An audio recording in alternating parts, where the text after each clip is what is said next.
요엘서 1장 13절 14절 말씀, 함께 말씀을 받들어 읽겠습니다.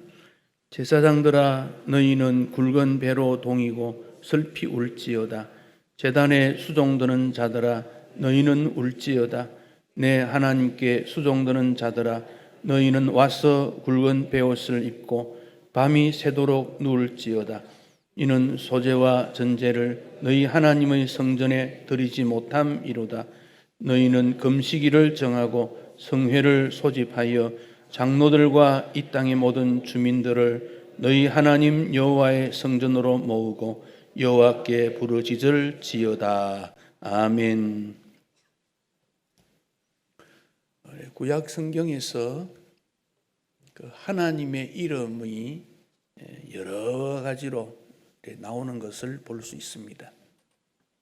그 중에 대표적인 것이 둘이 있는데, 하나는 여호와입니다. 이 여호와라는 이 하나님의 이름 명칭은 원래 히브리어는 이 자음으로 기록이 되어 있습니다. 우리는 그를 왼쪽에서 오른쪽으로 이렇게 써가지 않습니까? 근데 히브리어는 오른쪽에서 왼쪽으로 기록을 합니다. 옛날 우리나라 한문 기록할 때 그렇게 쓰지요. 그런데 또 가로든 세로든 간에 히브리어는 자음만 기록을 했습니다. 그리고는 읽는 사람은 거기에 모음을 다 붙여서 읽습니다. 그래서 야훼 쓰고 모음을 붙여 읽는데, 하나님의 이름을 함부로 부르지 않는다 해서 기록할 때는 여호와 기록해놓고 읽을 때는 아도나이, 주님 이래 읽었습니다. 하나님 이름을 함부로 부르지를 않았습니다. 그러다가 세월의 흐름에 따라서 여호와라고 하는 자음에다가 아도나이라는 모음을 붙였더니 여호와 이리 발음이 됐어요. 그래서 학자들이 계속 연구를 하니까 이 모음이 잘못 붙은 거다. 정확하게 붙으면 야훼 이리 되는 거다. 그래서 야훼, 뒤끝자가 회라고 했지만 베라는 발음이 더 정확합니다. 그래서 야훼 하나님이 맞다. 그럼 왜 우리 성경에는 여호와라고 했습니까? 야훼라든 여호와라 하든 우리는 동일한 하나님이기 때문에 우리가 쭉 내려온 대로 여호와 이렇게 칭하고 있고, 또 어떤 교회에서는 틀렸다, 야훼가 맞다, 뭐 논쟁하는 데가 있습니다. 그런데 정확하게 말하라 그러면 그 이름입니다. 하나님 이름 부르면 안 되니까. 이런 게 조금 혼선이 있습니다. 그런데 우리가 여호와라는 말을 쓰기 때문에 그대로 받아들이면 되겠습니다. 그런데 여호와라는 말을 쓸 때의 의미는 뭐냐? 약속의 하나님이다, 그런 뜻이에요. 여호와 할 때는. 그래서 여호와 이레, 여호와 라파, 여호와 니시, 여호와 샬롬, 여호와 라하, 여호와 삼마, 뭐 이런 단어를 붙여서 여호와 이레는 준비하시는 하나님, 준비하신다고 한 약속하신 하나님이다, 그런 말이지요. 라파라는 말은 치료자인데 치료해 주시겠다고는 여호와 이름이 여호와 라파다, 이런 식으로 한 7가지 나옵니다. 그래서 여호와라는 말을 글자 하나로 딱 줄이면 뭐냐? 요입니다. 요. 그럼 하나님이라는 이름은 뭐냐? 하나님은 전능하시다, 강하다, 그런 뜻이 있어요. 그래서 히브리 말로는 엘, 그런 말이에요. 엘. 자, 여호와라는 말이 한마디로 뭐라고 했지요? 요. 하나님이란 말은 히브리어로 뭐라고 하지요? 엘. 합치면 어떻게 되지요? 요엘이에요. 그 요엘이라는 이름의 뜻은 여호와는 하나님이시다, 그런 뜻이에요. 왜 그랬겠어요?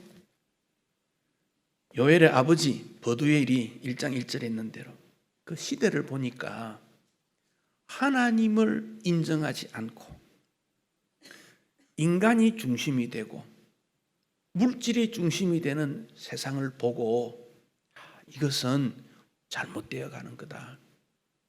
여호와 하나님을 중심하고 여호와 하나님을 섬기고 여호와 하나님의 존귀함을 너는 증명하고 외치고 그렇게 살아야 된다. 그래서 이름을 요엘 이렇게 붙인 거예요.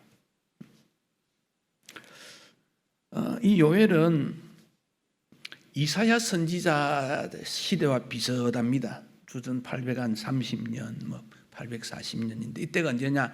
에스겔 선지자보다는 조금 더 앞 시대가 됩니다. 시대가 막 혼란하고 바벨론의 공격으로 멸망을 받기 직전에 이사야, 요엘 이런 선지자들이 활동을 했습니다. 그리고 에스겔은 포로로 잡혀가고 포로 현장에서 선지자 활동을 한 사람입니다.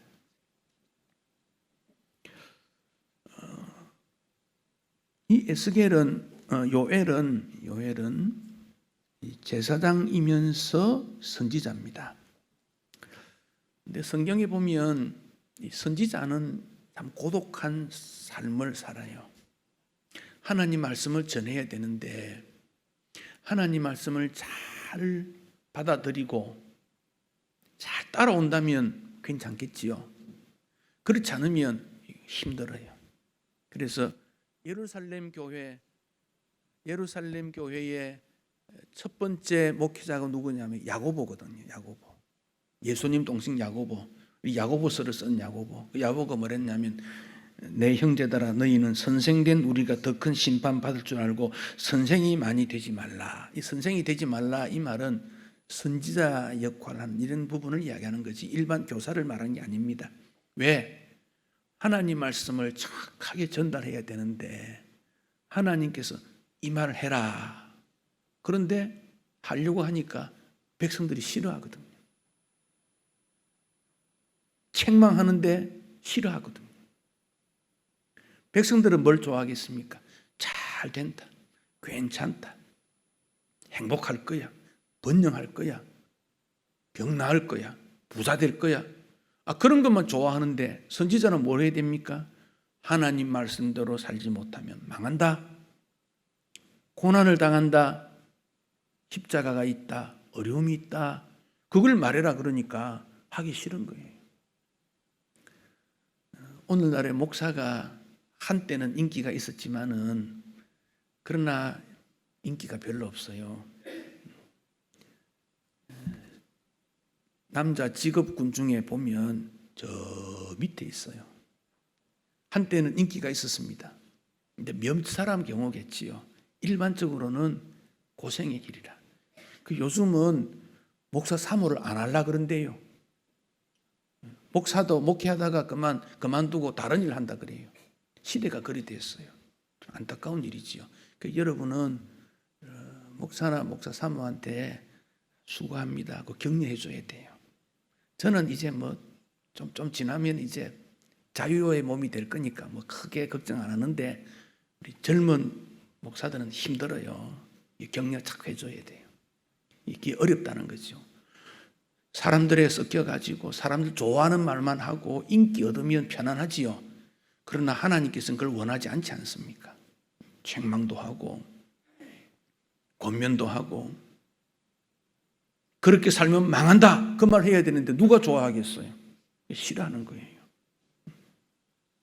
요엘에게 하나님 말씀을 주셨는데 요엘이 이게 뭔 말인지 잘 몰라요. 어려워요. 그래도 전해야 된다는 거지요. 여러분 요엘 1장 4절을 한번 보십시다. 4절 보십시다. 자, 같이 한번 읽겠습니다.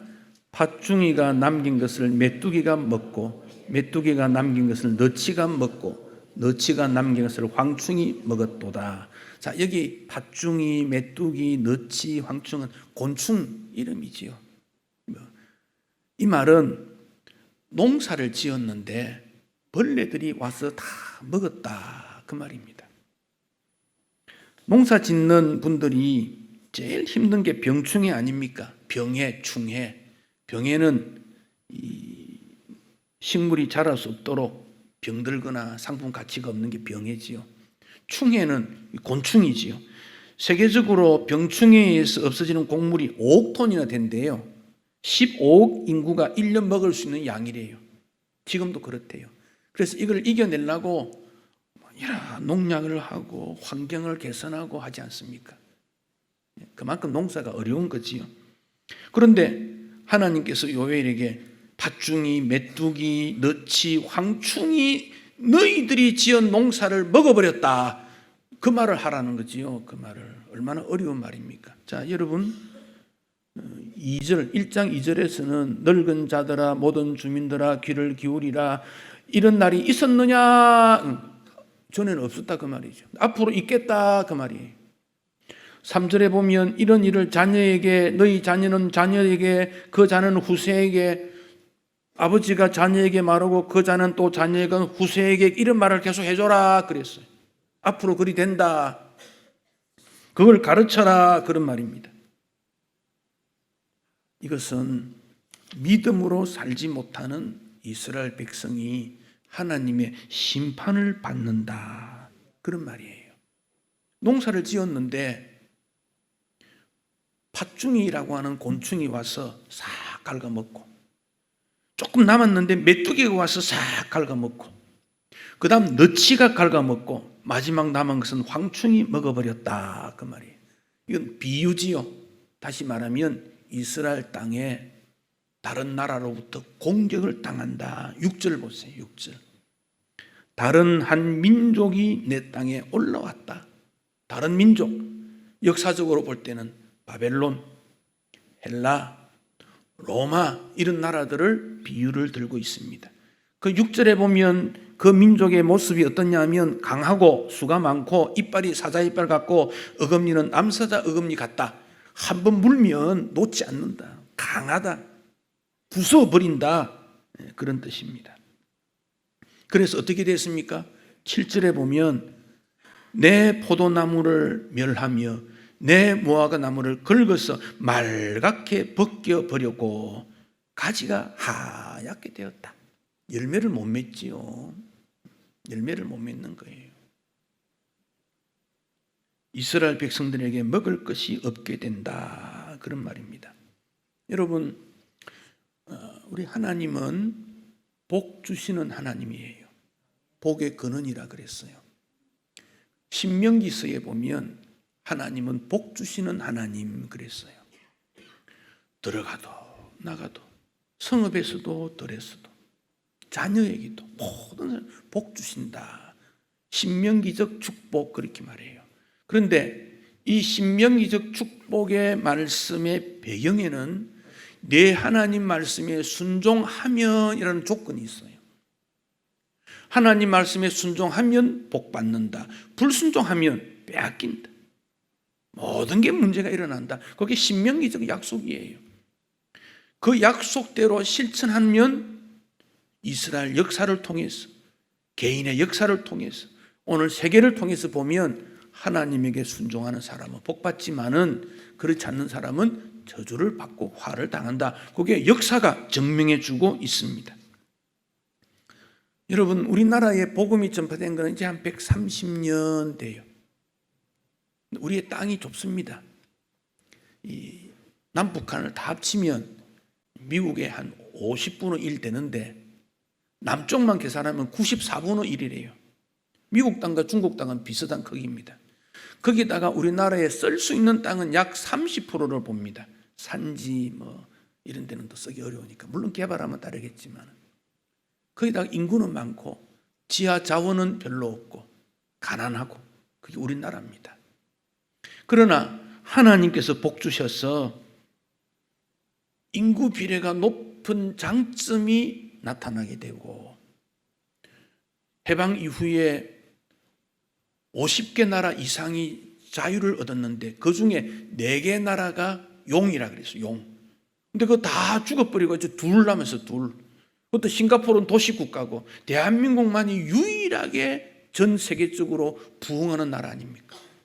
그래서 세계 20, G20, 20개 나라가 모였는데 대한민국이 당당히 들어가서 어깨를 겨누고 그들과 세계 평화를 논의하지 않습니까? 이전에 비하면 얼마나 행복해졌습니까?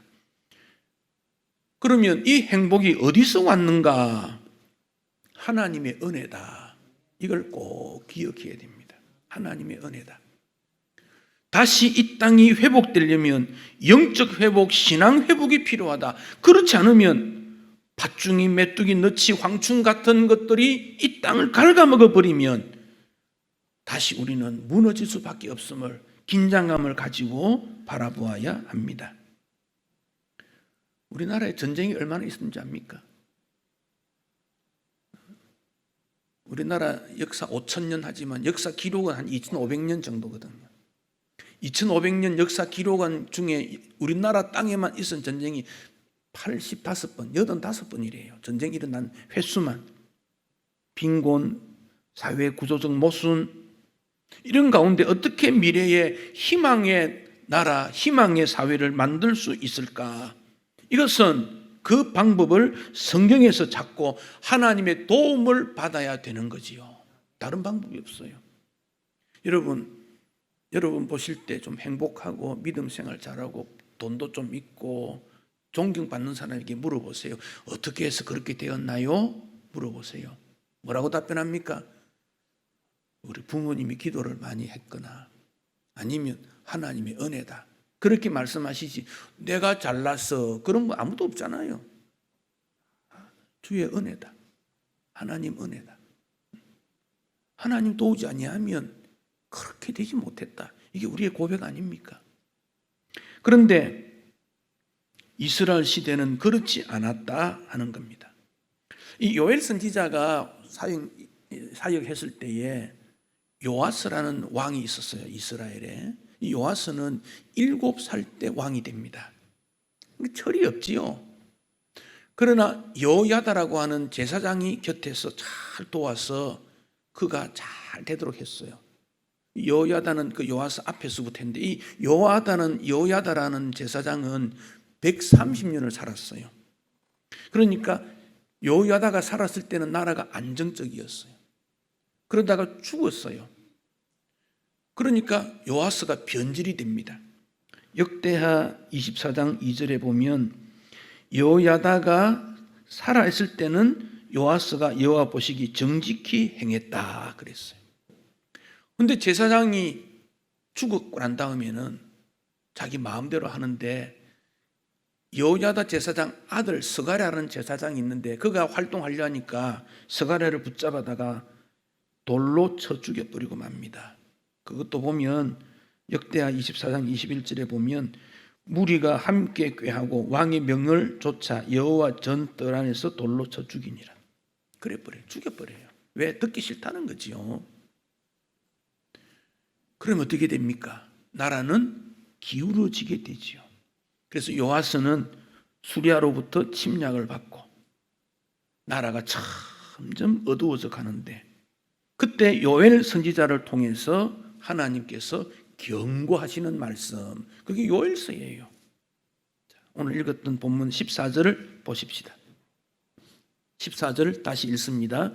너희는 금식일을 정하고 성회를 소집하여 장로들과 이 땅의 모든 주민들을 너희 하나님 여호와의 성전으로 모으고 여호와께 부르짖을 지어다. 기간을 정해서 기도해라 그 말이죠. 다 모여 기도해야 된다. 여러분, 우리나라가 민주 혹은 기술 발전, 경제적 자립 열심히 노력해서 오늘까지 왔지요. 근데 지금 많은 위기에 당했다고 우리는 그렇게 보고 있습니다. 이 위기라는 것은 하나님 앞에서 우리의 신앙생활이 어떻게 되어가는가, 그 점이 핵심이에요. 돈도 아니고 명예도 아니고 정치 체계도 아닙니다. 사상이 많이 변질되고 있어요. 민주주의나 공산주의는 사람을 행복하게 하겠다는 기초에서 출발되었지만 과정에서 많은 변질이 되었죠. 그리고 인간이 만든 어떤 제도는, 어떤 방법은, 어떤 목표는 인간을 다 행복하게 하지 못합니다. 인간이 만든 모든 것은 한계가 있어요. G20 일본에서 모였다 그러지 않습니까? 왜 모였겠습니까? 자기들끼리 나라를 좀 잘해서 세계물 해보자 아니겠습니까? 거기 핵심이 뭡니까? 제가 볼 때는 두 가지예요. 자본이고 기술이에요. 두 가지예요. 돈은 좀 없지만 우리는 기술로 가지고 경쟁하겠다. 세상의 모든 앞선 기술은 다 모아라. 그것도 정당한 방법으로 모을 수도 있지만 훔쳐와도 좋다. 돈을 주고 사가와도 좋다. 어떻게 하든지 기술을 모아라. 그랬더니 한쪽에서는 저 가만히 두면 안 되겠구만. 우리에게는 자본이 있다. 자본줄을 끊어라. 자본과 기술의 싸움이지요. 뭐. 간단합니다. 우리가 최고가 돼야 되겠다. 그 사상 아닙니까? 거기에 하나님 자리가 있습니까? 인간의 존엄성이나 자유나 평등이나 약자에 대한 보호나 세계를 향한 책임성이나 이런 게 뭐 있습니까? 없습니다. 만약 우리가 우리가 이제 힘이 세졌다. 약한 자들 좀 무시하고 우리끼리 행복하게 지내자. 그럼 똑같지요. 예수 믿는 사람이 믿지 않으면 똑같지요. 예수 믿는다는 게 무엇입니까? 하나님 중심에서 하나님의 뜻을 실천하는 것이 믿음 생활 아닙니까? 자본도 기술도 최고가 아니다. 명예도 최고가 아니다. 인간은 최고가 될 수 없다. 유일하게 하나님이 세상을 다스리시고 미래를 책임지시고 내 앞길에 하나님이 주관자가 되시고 그 하나님께서 이 땅을 다스리시는 거다. 그게 믿음 아닙니까? 여러분 뭘 믿습니까? 돈을 믿습니까? 얼마나 돈 모았습니까? 기술을 믿습니까? 얼마나 기술을 가졌습니까? 그런 것들은 다 상대적입니다. 절대적인 기준이 될 수 없습니다. 그거를 목적으로 하면 미칩니다. 돌아갑니다. 오래 살지 못합니다. 장수 못합니다. 계속적인 어떤 문제가 일어납니다. 그게 우리는 중심이 아니라 그 말입니다. 그걸 하나님께서 요엘 선지자를 통해서 말씀하고 있는 겁니다. 기술이라는 게 얼마나 요즘 발달했는지 몰라요. 3D 프린트 이런 말이 있잖아요. 저도 뭔가 책도 읽어보고 현장 보지만 무슨 말인지 모르겠어요. 하여튼 그래요. 첨단 과학이에요. 하나 이렇게 부러지면 3D로 뽑아가지고 탁 끼우면 된대요. 그렇게 된대. 로봇 산업이 발달해가지고 거기에 탁 집은 인공지능해서 앞으로 운전면허증도 필요 없는 시대가 오고 그래요. 하여튼 어떻게 될지 모르겠어요. 그러나 그렇게 됨으로 말미암아 우리 하나님의 자리는 어디에 가 있습니까? 인간이 최고가 되는 자리에 올라가게 되는데 그것은 하나님께서 가장 싫어하시고 원치 않는 인간이 인간의 자리를 벗어나게 되는 과정이지요. 그 진화하는 일들을 많이 말합니다. 진화된 거 아닌가? 진화 아닙니다. 하나님의 창조에 의해서 세상은 이루어져 가는 것이고 이 땅은 영원한 나라가 아니고 언젠가 심판을 받게 되고 우리는 하나님 앞에 서서 영원한 나라에 들어가게 된다. 이 땅은 어떻게 되는지 알 수 없지만은 새하늘과 새 땅이 임했을 때 이 땅은 심판이 있고 하나님 앞에서 영원한 세상이 이루어지게 된다. 이게 우리 성경의 가르침 아닙니까? 자칭 예수라고 말하는 적그리스도가 많아지고 거짓 이념과 사상이 많아지게 된 것입니다. 그러니까 하나님 앞에 정상적으로 예배 드리는 일이 점점 줄어들게 되어 갑니다. 요엘 1장 9절 보실까요? 1장 9절. 소재와 전제가 여호와 성전에서 끊어졌고 무슨 말입니까? 예배가 안 되고 있다 그 말입니다. 그러니까 여호와께 수종드는 제사장은 슬프다. 성도들이 예배 드리러 안 오니까 제사장은 슬플 수밖에 없지요. 그 결과로 어떻게 됩니까? 10절. 밭이 황무하고 토지가 마르니 곡식이 떨어지고 새 포도주가 말랐고 기름이 다했고 농부는 부끄러워서 포도원 가꾸는 자는 곡하고 밀 보리도 없어지고 포도나무가 시들고 무화과나무가 말랐고 석류, 대추, 사과나무 밭에 모든 나무 시들었다. 이러므로 사람의 즐거움이 말랐다. 여기 포도주, 밀보리 이런 게 왜 나옵니까? 소재와 전제를 올려드리는 데는 재료들입니다. 하나님 앞에 아무것도 할 수 없는, 하지도 않는, 그러니까 그 악순환이죠. 그 결과로 소득이 다 말라가고 열매도 없어지고, 거꾸로 그렇게 또 소산물이 없어지니까 예배는 점점 더 메말라져 가고 악순환이 계속되게 된 것입니다. 그러므로 하나님께서 요엘 선지자에게, 그의 백성을 사랑하시는 하나님께서 그의 백성들에게 회복을 위해서 굵은 배로 동이고 울면서 하나님 앞에 나와서 다시금 은혜를 베풀어 주십시오 하고 간구해야 된다. 14절, 금식일을 정하고 성례를 소집하라. 여러분, 금식이라고 우리가 말을 할 때에 어떻게 생각하십니까? 금식하면 기도 응답 잘 받는다, 그런 것도 있지요. 그러나 금식의 원래 의미는 자기를 돌아보는, 자기 자신을 돌아보기 위해서 기도하는 것이 금식 기도입니다. 그러다 보니 하나님 은혜를 베풀어 주셔서 소원도 응답되는 것도 있다고 봅니다만은, 금식 기도의 목적은 소원 성취가 아니고 자기 자신을 돌아보는 것이 금식 기도의 주요 목적입니다. 금식으로 나의 주장과 힘을 다 내려놓음으로 훈련을 받아서 하나님 앞에 은혜를 구하고 하나님의 도우심을 구하는 것이 금식일입니다. 성회, 거룩한 모임, 하나님을 만나기 위해서 모여야 된다 그랬습니다. 모여야 된다. 요엘 2장 18절을 보겠습니다. 요엘 2장 18절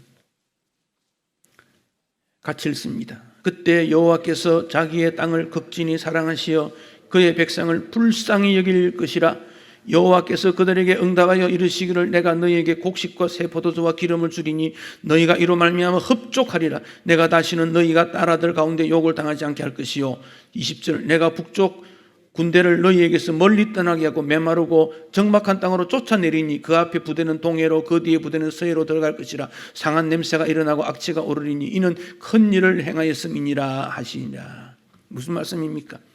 지금 이스라엘이 위기에 처해졌는데 금식을 선포하고 하나님 앞 모여 기도함으로 말미암아 주께서 불쌍히 여겨주셔서 다시 회복이 일어나게 되고 수치와 욕을 당하지 않게 되고 공격해왔던 나라들은 동해로 서해로 다 멀리 다 흩어져 버려서 다시 하나님의 나라를 회복시켜 주시겠다. 그 약속입니다.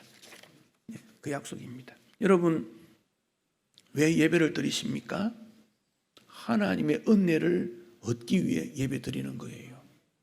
하나님을 기쁘시게 영광스럽게 하고 하나님의 은혜를 얻기 위해 예배 드리는 거 아닙니까? 그렇다면 우리는 더 겸손한 마음으로, 진실한 마음으로 자신을 정결케 하고 하나님의 은혜를 구해야 됩니다. 우리는 언젠가 하나님 앞에 서게 될 겁니다. 나이 많은 분도 그렇고 나이 어린 분도 마찬가지입니다. 그때 하나님께서 심판하신다 그랬습니다. 뭐하다 왔니? 묻지 않겠습니까? 뭐하다 왔니? 뭐라고 하시겠습니까? 세상의 모든 일들은 반복이고 궁극적으로 인간을 위한 것이지만 인간이 위로를 받지 못합니다. 세상을 목적으로 하면 안 됩니다. 우리는 하나님을 목적으로 하고 하나님의 뜻을 찾아야 되고, 우리가 비전, 꿈, 이상 이렇게 말하는데 하나님을 알지 못하면서 인간이 미래를 논하고 꿈을 말하고 비전을 말하는 것 자체가 맞지가 않아요. 하나님 알아야, 하나님 섬겨야, 하나님 경배해야 그 다음에 내가 무슨 일을 해야지 알게 되는 거죠. 열심히 일하고 수고했는데 결과적으로 하나님도 영광을 받지 못하고 나도 편안하지 못하고. 그럼 그 수고가 뭐였습니까? 헛되다 그 말이 헛되다. 남는 게 없다는 거지요. 하나님을 알고 하나님께서 우리에게 뭘 원하시는지를 알고 내가 어떻게 살아야 되는지를 깨닫고 여기에서부터 새로운 비전이 시작되고 세상을 향한 꿈을 간직하게 되지. 그렇지 않는 것은 짧은 기쁨은 있을지 모르지만 영원한 기쁨은 우리에게 있어지지 않습니다.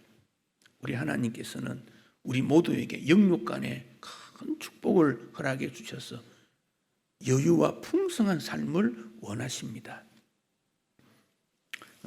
내일부터 한 주간 우리 기도를 통해서 주님 앞에 더 나아가기를 원하고, 또 우리는 매일 그래야 되지만 그렇게 하지 못하니까 한 주간 특별히 시간을 정해서 기도하고 주의 뜻을 찾기를 원합니다. 여러분 모두가 주님 앞에 나와서 주님, 나를 향한 주님의 뜻은 무엇입니까? 내 남은 삶은 어떻게 살아야 됩니까? 우리 교회는 뭘 함으로 하나님 앞에 영광이 되겠습니까? 물어보고 은혜를 구하고, 그래서 하나님 기뻐하시는 주의 백성 되시기를 축복합니다.